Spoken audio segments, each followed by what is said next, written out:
imagine. They're not really worried, it seems, about the upcoming election. They are going for broke to get things through that would be normally in an election year kind of controversial. I think that's largely true. I think, especially in the area of criminal justice, I think they have totally missed where Virginians are on their insatiable desire to undermine our criminal justice system, make it easier to steal, make it more incentivized to commit crimes, lesser punishments, less accountability, all across the board. We saw a slew of those things come this week, and you're going to see them on the floor this week. So I'm happy to talk to you next Monday, John, about what transpired. But just making life easier on criminals has been a constant refrain and legislative effort on the part of our Democratic colleagues. The one caveat I want just to remind people of is, we saw them make a huge push last year on taking away our Second Amendment rights. They've sort of pulled back from that this year because I don't think they wanted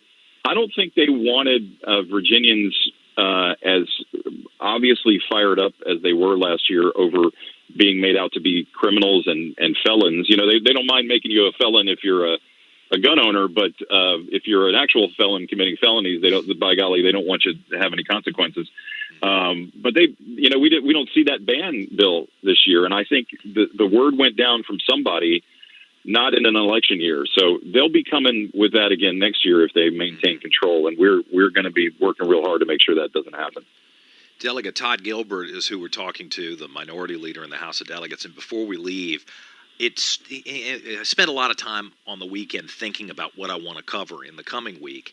And so many weekends in the last several months, I've thought maybe at the age of 50, which is kind of weird, I'm just out of touch with the rest of Virginia. I mean, is that possible? Do you all have polling data that shows whether the death penalty is still widely supported in Virginia, or has the population and the attitudes and the morals of the average Virginian changed dramatically in the last 20 years, and I'm just out of step?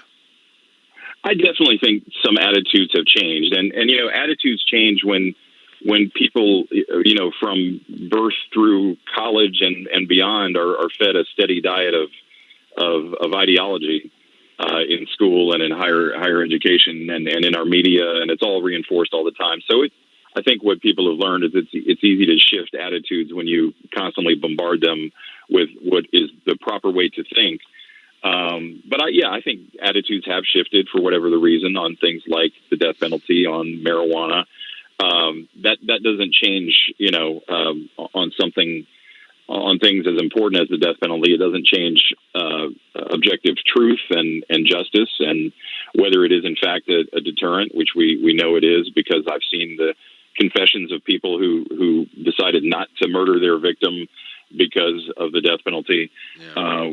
We know that some people, frankly, deserve the ultimate punishment. We had some of the most heinous crimes committed in the country, committed right here in the Richmond area. And, I'm not going to go into the gruesome nature of those things, but, the people who did those things deserve the ultimate punishment. And I to your point, John, I'm 52, so maybe we're both missing the boat, but, that doesn't change objective truth just because attitudes change. I'm also thinking, Todd, maybe George Allen and that group of Republicans brought so much peace to the state that now people are kind of luxuriating in that. So they've forgotten how we got there. We were tough on the bad guys, not easy on them.